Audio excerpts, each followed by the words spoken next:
Bienvenue dans cette dernière partie de notre tranche matinale 50 bonjour, un plateau spécial pour les dessous des cartes. Comment va le monde? Vous l'avez certainement compris, avec Jean-Marie Kassamba qui nous fait l'honneur d'être sur ce plateau avec toutes les analyses pertinentes que vous connaissez, à savoir sur les sujets brûlants de la semaine. Bonjour et bienvenue Jean-Marie Kassamba. Merci, joyeux Noël, monsieur Tchokoum. Merci pareillement Jean-Marie Kassamba.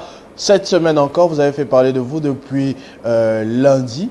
Ah oui? Je suis assez curieux. Comment ça? On vous a vu à côté de quelqu'un qu'on ne voit pas avec tout le monde depuis un certain temps, notamment Joseph Kabila, qui, on l'a appris malheureusement, a fait un accident de voiture. Comment il se porte actuellement? Ah, il se porte très bien, il se porte très bien. Bon, l'accident, c'est tout ce qu'il y a de plus banal, hein. Vous savez, lorsque on monte dans un avion, on roule dans une voiture, vous êtes chez vous à la maison, vous êtes à la cuisine, l'environnement qui est le nôtre aujourd'hui, rempli des technologies, des mécaniques, etc., est sujet à des dysfonctionnements. Donc, c'est tout simplement une sortie des routes, tout ce qu'il y a de plus banal, parce que, comme moi, il aime les voitures un peu anciennes. Alors, il avait sa 404. Il fait souvent les déplacements là-bas. Vous savez, il venait de faire plus de 10 000 km de route voilà, Zambie. pas la route. Donc, c'est un bon conducteur.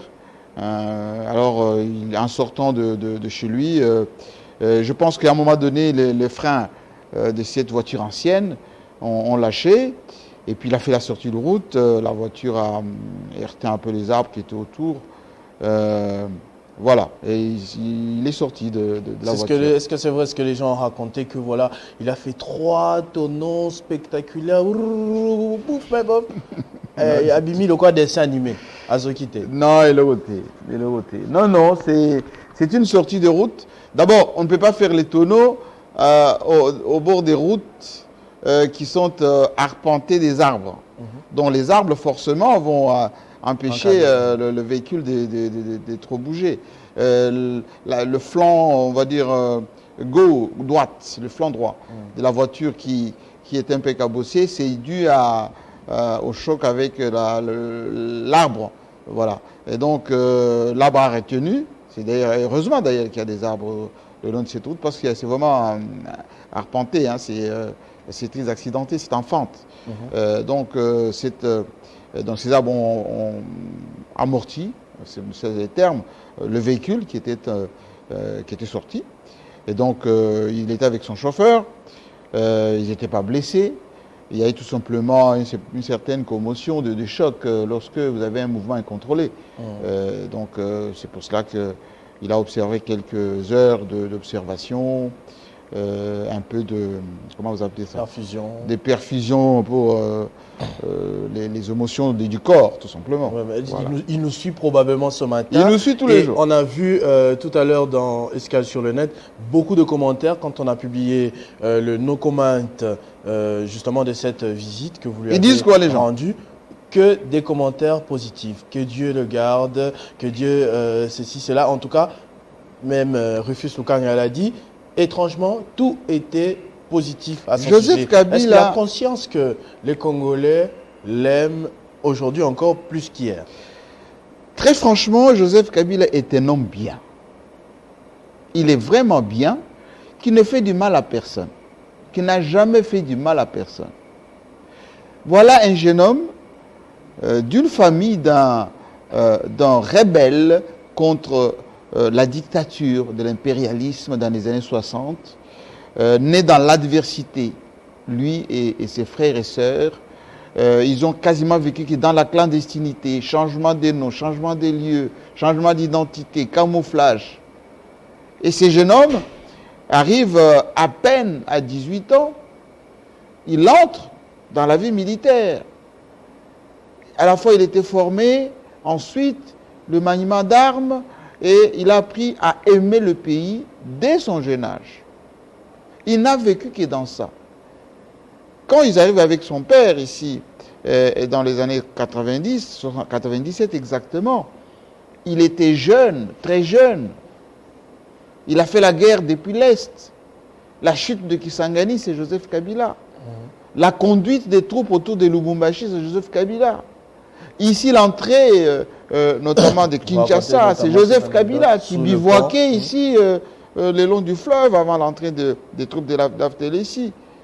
Le chef d'état-major adjoint des FARDC à l'époque de l'armée congolaise, c'est Joseph Kabila. Et donc, on assassine son père, il devient président en moins de 30 ans. Depuis plus de 20 ans, ce monsieur s'est consacré à la vie de la RDC, qu'il a reconstruit cette nation. Il lui a donné les lettres de noblesse. Il a, en quelque sorte, refondé cet État congolais. Et donc, les Congolais lui sont reconnaissants. Les Congolais, aujourd'hui, se rendent compte que ce monsieur n'a eu de sacrifice que le Congo. Et c'est pour ça qu'il le porte. Moi, quand je vois là-bas, à Kingakati, lorsque les gens vont admirer les animaux, admirer le paysage, admirer ce parc des Lancélés, les gens sont à l'affût de Joseph Kabila pour faire des photos, pour dire combien il aime, etc. Et lui-même, il reçoit énormément de messages. Vous savez, depuis ce petit accident, il ne reçoit que des fleurs des chefs d'État étrangers, des diplomates, de ses compatriotes. Et donc, il m'a demandé de dire merci à tout le monde et de dire qu'il est très sensible, très touché par cette marque comment dire, d'amour sincère. Et son frère, président plutôt Félix Tshisekedi, aussitôt appris cet accident, il lui a envoyé son conseiller spécial, François Béat, qui a fait le déplacement, qui l'a rencontré. Il est même prévu, je ne sais pas si ça a déjà eu lieu, parce que vous savez, à un moment donné, les grands se retrouvent entre eux. Hein, faut éviter aussi. Ils devaient se voir avant que le président Tshisekedi aille en Bujumaï. Et donc, non, ça va, il est bien. Je l'ai vu encore hier.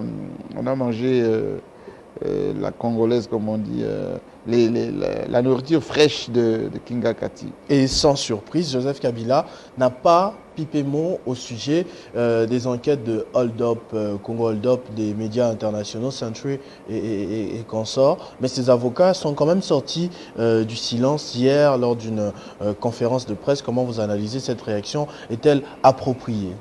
Ce qui est sûr, Joseph Kabila et sa famille ont été victimes de beaucoup de colibés, beaucoup de méchanceté, beaucoup de calomnies, pendant longtemps.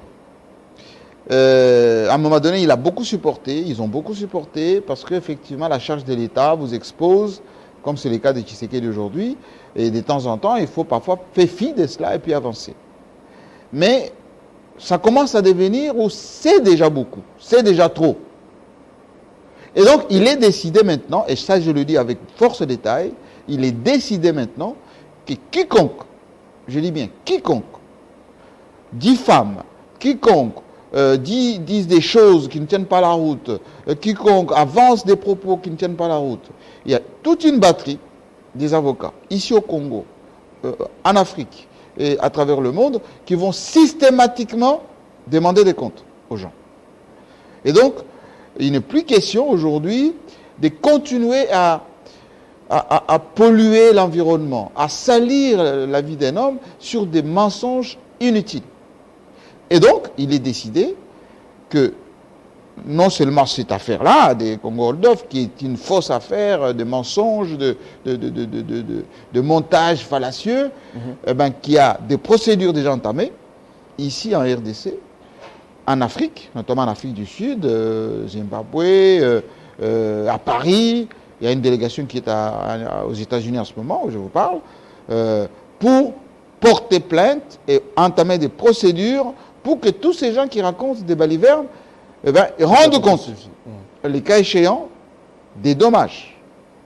Pourquoi il n'est pas possible que, pour des raisons, on va dire, des géopolitiques inutiles, de positionnement, de manque de leadership, qu'on continue à dire, voilà, Joseph Kabila a détourné, Joseph Kabila a fait ceci, a tué tel, voilà, tout ceci, c'est vraiment des situations qu'il faut, à un moment donné, mettre un point final. Mais pourquoi maintenant Jean-Marie Kassamba? Parce qu'avant, Joseph Kabila était président de la République, avec tous les pouvoirs, il pouvait, entre guillemets, se mettre dans la poche l'appareil judiciaire pour pouvoir contrer plus efficacement, dénoncer ce genre de choses, ces calomnies. Pourquoi maintenant qu'il n'est plus président, qu'il est au repos, plutôt à l'ombre, pas très visible dans l'opinion, il va décider maintenant de rendre coup par coup maintenant? Je vous ai dit que Joseph Kabila était un homme qui avait focus sur le développement du Congo, la stabilité du Congo, la paix du Congo,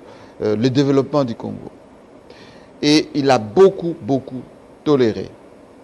Il a beaucoup laissé faire. Qu'est-ce qu'on n'a pas dit de Joseph Kabila? Lorsqu'il accède au pouvoir en remplacement de son père décédé à peine, il n'est pas congolais, il est rwandais, il n'est pas le fils de son père, il n'a pas étudié, il ne fera même pas 3 mois, etc., etc. Il vient de faire 20 ans, enfin 18 ans.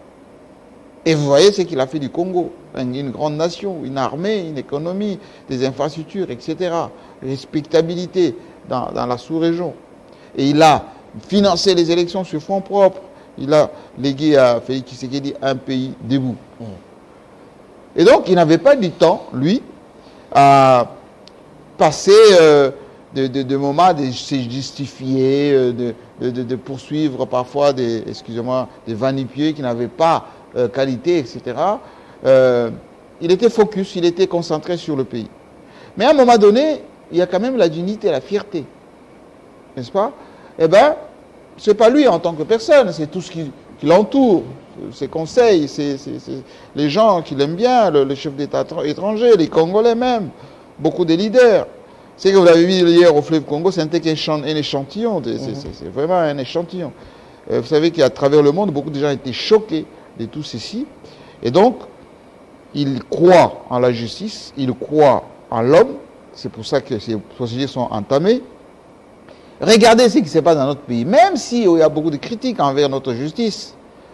Kalev Mutombo, qu'on a diabolisé il n'y a pas longtemps, largement, jusqu'à ce qu'il soit par des gens qui se sont évertués, dire voilà, Kalev a tué, Kalev a fait ceci. Eh bien, il y a eu des procès, ils ne se sont même pas présentés, ils n'ont même pas prouvé ce qu'ils avaient avancé. Kalev viennent d'être déboutés, etc. Et c'est valable dans beaucoup de dossiers comme ça. Et donc, oui, les avocats sont faits pour ça. Donc, c'est-à-dire que si vous incriminez les choses, il faut être capable de les prouver.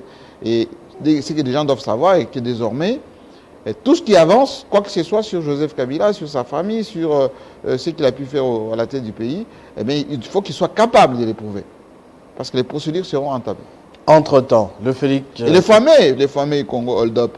Nous, déjà sur le plan médiatique, ici, on a prouvé plus d'une fois combien c'était fallacieux. Pas plus qu'hier, je partageais avec un très bon journaliste, par contre, du groupe Afrique Research, qui fait partie de la Lettre du continent, etc. Voilà, le plus grand groupe de médias d'investigation, qui voyait les choses de la même manière que moi. Et donc, ça fait pchit, comme je disais Jacques Chirac, ça ne vaut plus rien, ces trucs de Congo hold-up. Et donc, malgré que ça ne vaut plus rien, les procédures sont entamées pour que ceux qui ont avancé toutes ces histoires-là, que ça soit prouvé. Entre-temps, le président de la République, vous êtes parmi les personnes qui avaient mené un très grand plaidoyer pour le centre du pays. Vous avez fait des déplacements, des émissions, des coups de gueule pour que ça puisse changer. Vous vous plaignez d'ailleurs que le président de la République n'ait pas fait quelque chose de consistant depuis qu'il est là pour cette partie du pays.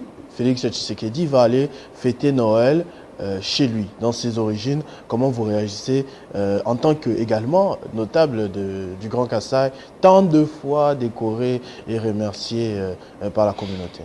Écoutez, pour un cadeau de Noël, ça peut être un cadeau de Noël. Mais est-ce que c'est un vrai cadeau de Noël de mon frère et cousin, président de notre pays, de chez nous, des Kabe, Kamwanga, Mupompa, etc. Les gens de Mboujima, ils sont en ébullition au moment où je vous parle.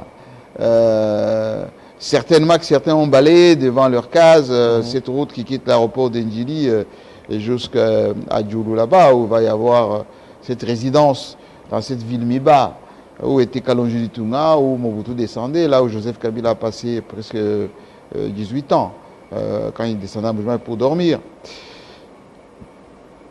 Est-ce que Félix Tshisekedi va trouver une ville qui peut l'accueillir en toute réjouissance? Non. Il va y avoir des sourires de façade. Il va y avoir, parce qu'il y a une certaine fierté, enfin, un fils de chez nous, président, est venu chez nous. Mais ces enfants, ces femmes, ces hommes, en grande majorité, maigres, qui ont faim, ces routes qu'on a commencé à peine à déblayer, il y a une espèce de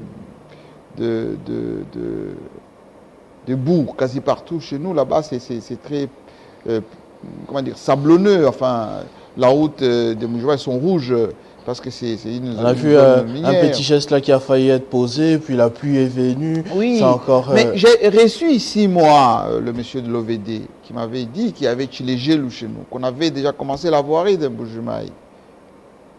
Cette voirie n'a jamais été terminée, n'a jamais été faite d'ailleurs.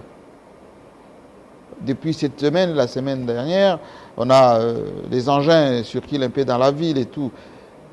Ce n'est pas bien. Ce n'est pas du tout bien. Ces histoires devaient être faites depuis longtemps. Moi-même, pour mes 50 ans, je suis parti là-bas, je fais le tour, j'étais très en colère contre le gouverneur d'alors, Ngoï Kassange, celui qui s'occupait des infrastructures d'alors. Je parlais de l'aéroport de Bipemba, je parlais de la voirie de Mbuji-Mayi, je parlais de Tchala, je parlais de la... Je parlais.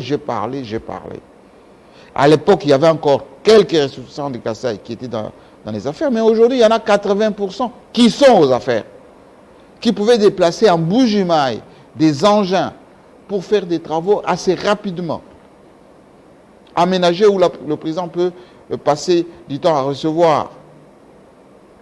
Au moment où je vous parle, le gouvernorat de Mbuji-Mayi n'est toujours pas clôturé. On doit se dire la vérité. Heureusement, l'équipe de Télé 50 et de la délégation. J'ai dit à Paul Diakis tout à l'heure, oui, notre frère, mon équipe est déjà en Mbuji-Mayi. D'ailleurs, ils ont décollé ce matin. Ils vont nous envoyer les images tout à l'heure. On va montrer ce qui se passe chez nous. Il faut que le peu que nous avons, nous consacrions à l'amélioration des conditions de vie de la population. À Lukelenge, là-bas, on devait faire cette fabrique de poulets qui n'est toujours pas exécutée, etc. L'eau à Mbuji-Mayi, l'électricité à Mbuji-Mayi, la à manger à malnutrition, Mbuji-Mayi, etc. Mais est-ce que vous pensez que... L'hôpital de Dupumba, tout ça, ce sont des challenges à relever. Justement, est-ce que vous pensez que le fait qu'il voit ça de ses propres yeux, parce qu'il en entend parler, on le lui dit plusieurs fois, le fait de vivre ça, de voir cette souffrance de ses propres yeux, pourra pousser le président de la République à agir le plus rapidement possible? Je pense qu'il ne faut pas qu'on puisse les cloisonner quand il va descendre en Mbuji-Mayi.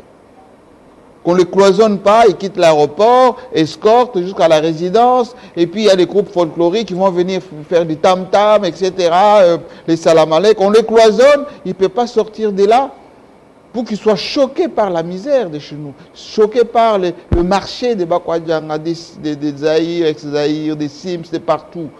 Choqués par des enfants qui sont cochorcorés, qui sont là, qui sont miséreux.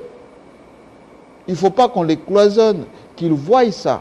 C'est que nous dénonçons ici, matin, midi, soir. Et au moment d'agir, est-ce qu'on ne va pas dire que voilà, il est tribaliste? Il agit maintenant. Mais il est président des Congolais.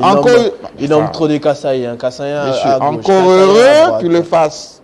Encore heureux qu'il le fasse. Est-ce que vous pensez que les Kasaï, ce n'est pas le Congo? On est toujours, François Mitterrand le disait toujours, un grand homme politique. C'est d'abord celui qui a son fief chez lui, à Latché par exemple, là où allait Mitterrand, à chaque fois qu'il avait problème. Ou dans la Corrèze, là où allait Jacques Chirac. Ou à Colombey, les deux églises, là où allait Général de Gaulle. Pourquoi Mobutu a développé Kawele ou Gbadolité? Pourquoi?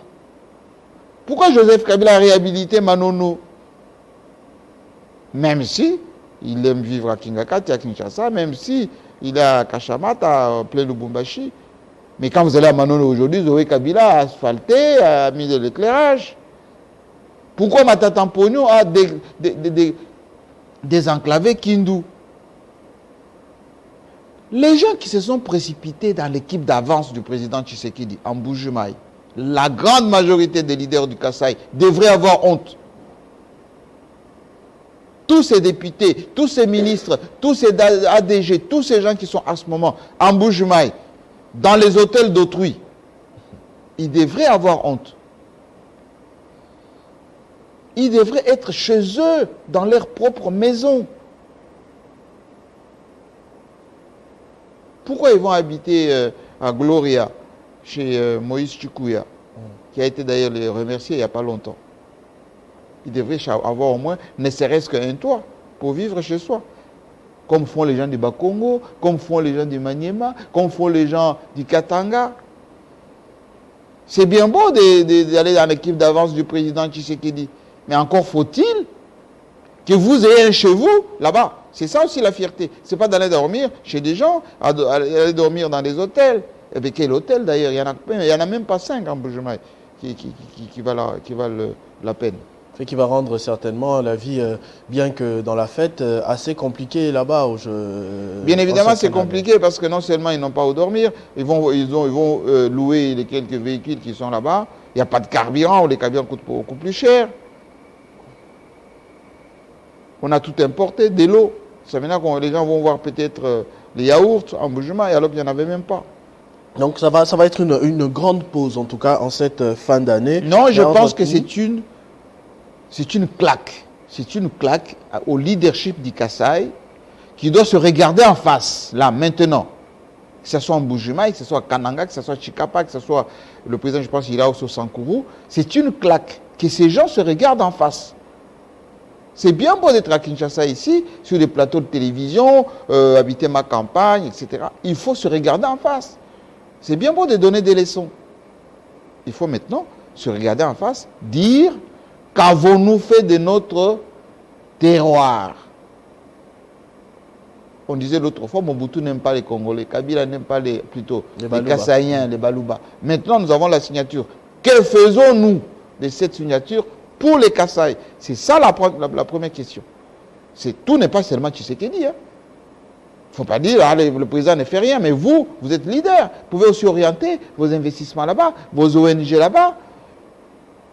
Si Moïse Chikouya, seul, a construit Gloria, le seul hôtel qui tient la route aux normes internationales, les autres, quand ont-ils fait? Certains même ont des maisons en Afrique du Sud, etc., etc. Et donc, il y a la caméra qui est sur place, qui va faire des images.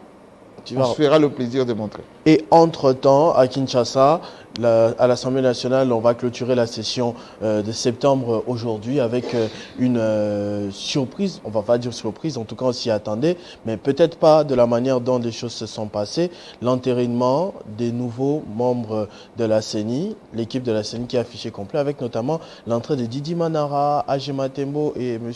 Ilengo, je crois savoir. Qu'est-ce qui se passe exactement au sein de la famille politique de Joseph Kabila que l'on évoquait tout à l'heure? Est-ce qu'il est tant soit peu d'accord avec ce qui se passe ou il garde silence, il observe? Malheureusement, la réalité de la classe politique congolaise n'a pas changé depuis 1960. Les Congolais n'ont pas la culture de la politique de conviction, la politique d'option, la politique d'idéologie, la politique de garder, comme qui dirait, ses choix politiques. Les gens qui étaient avec Lumumba, lorsque Lumumba est tué, ils sont partis frigoter avec Kasavubu, Mobutu et Tshombe.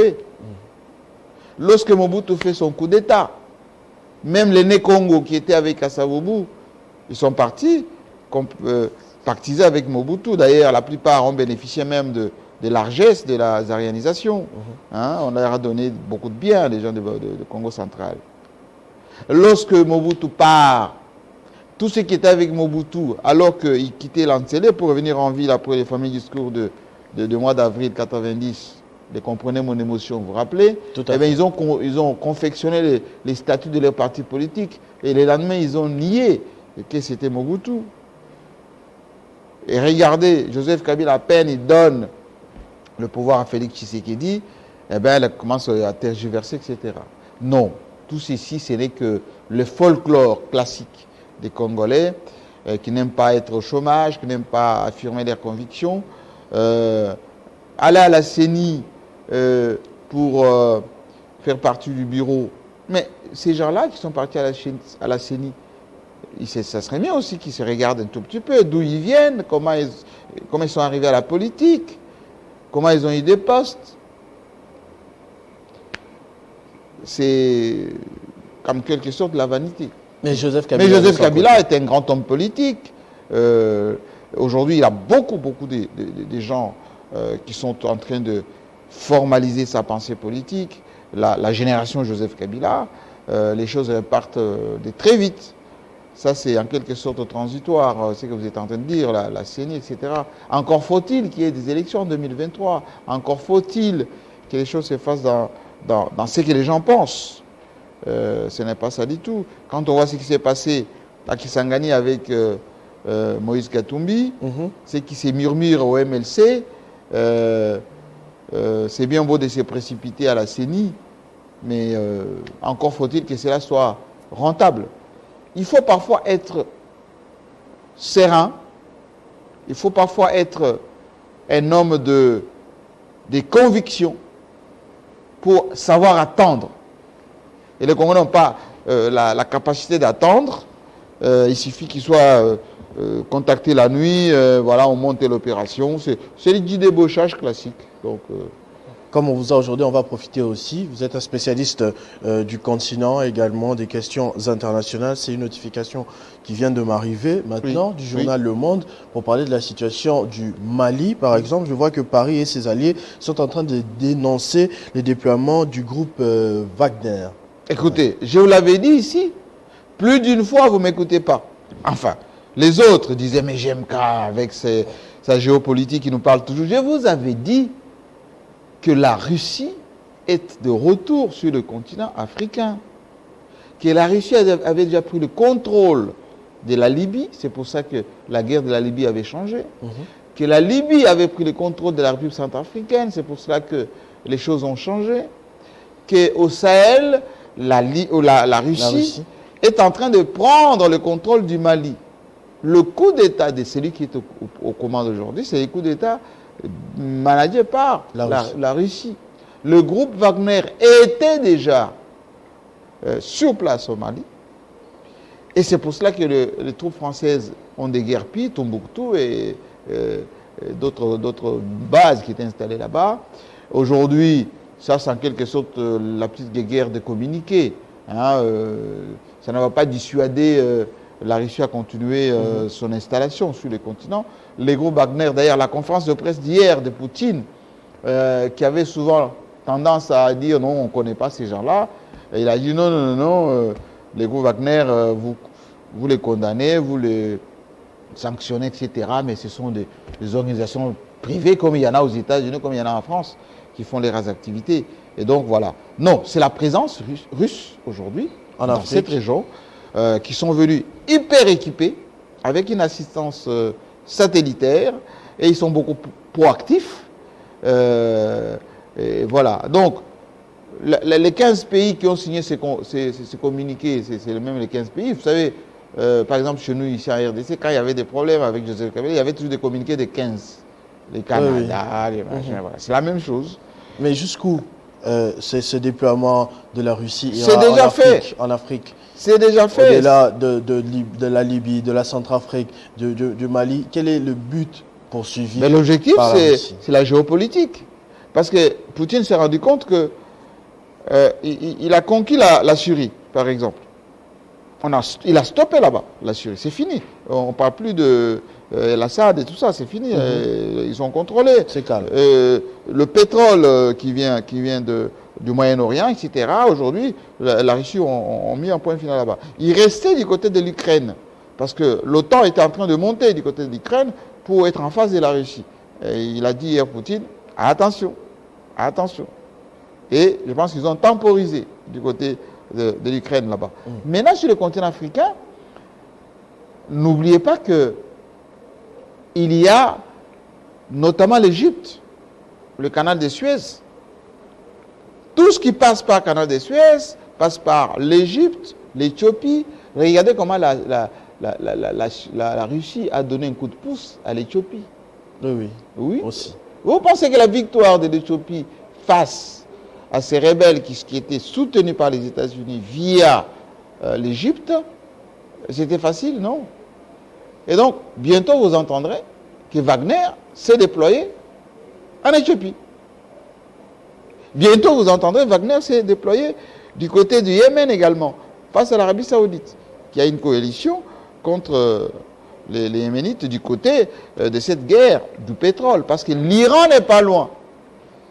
Et l'Iran, par définition, est partenaire de la Russie, tout comme la Corée du Nord est partenaire de la Chine. La Chine partenaire de la Russie. Et donc la guerre mondiale des grandes puissances se redessine.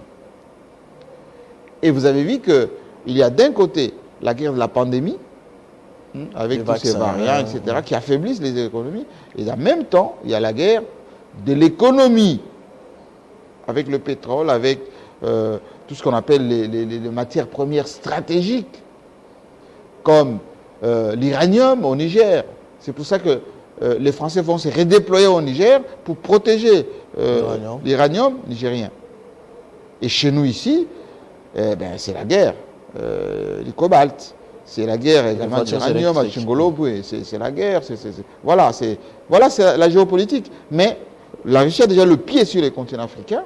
Le Mali, c'est pas sûr. D'ailleurs, ils sont même déjà trop loin avec les Russes qui vont faire marche arrière. Merci beaucoup Jean-Marie Kassamba pour toutes ces informations sur la RDC, mais également sur le monde, le continent. Vous maîtrisez très bien. Vous faites des révélations qui, si n'arrivent pas le vendredi prochain, arriveront certainement les 2 prochains vendredis. Donc merci de toujours nous donner ces exclusivités dans les dessous des cartes et comment se porte le monde. Joyeux Noël, encore une fois. Vraiment, je vous souhaite joyeux Noël. Tout à l'heure, je ferai un petit message pour l'ensemble de nos téléspectateurs à travers le monde. Je félicite d'abord toute l'équipe de Télé 50, voilà, M. Ochokom, l'ambassadeur sur le plateau, de ce qu'ils ont fait cette année. Ce n'était pas du tout facile, avec notamment cette pandémie, beaucoup de challenges, beaucoup d'adversités, Télé 50, mais vous nous avez plébiscité cette année numéro 1. Nous vous en sommes très reconnaissants. Merci encore au grand Dieu, au bon Dieu, le Tout-Puissant, lui qui a la maîtrise de tout, de nous avoir préservé un peu de tout ceci. Je vous ferai un petit message tout à l'heure de remerciement en tout cas. Courage à tous, fêtez, bien évidemment en respectant les mesures barrières, parce que n'oubliez pas que cette maladie créée en laboratoire fait des ravages, ça tue, même si effectivement Dieu nous a beaucoup préservés ici en Afrique et principalement en RDC. Voilà, avec parfois grippe, faux grippe, etc., mais fausse grippe, mais bon sang, fêtez ce soir. J'ai la chance d'avoir rassemblé mes enfants. Ils sont tous à Kinshasa. Et voilà, pour une fois. Donc je vais passer Noël en famille. Voilà, bonne fête à tous. Bonne fête à vous Jean-Marie Kassamba et à toute votre famille biologique, professionnelle, tous les journalistes de Kinshasa, parce que vous êtes également le président. Oui, à l'UNPC Kinshasa. Nos états généraux avec le ministre Mouyaya, proprement dit la semaine prochaine. En tout cas, tout semble fonctionner comme il se doit. Merci beaucoup. Donc, c'est Dessous des cartes. Ce numéro de Comment va le monde vient de se terminer. Restez fidèles au programme de votre chaîne Télé 50 et bonne fête de fin d'année une fois de plus.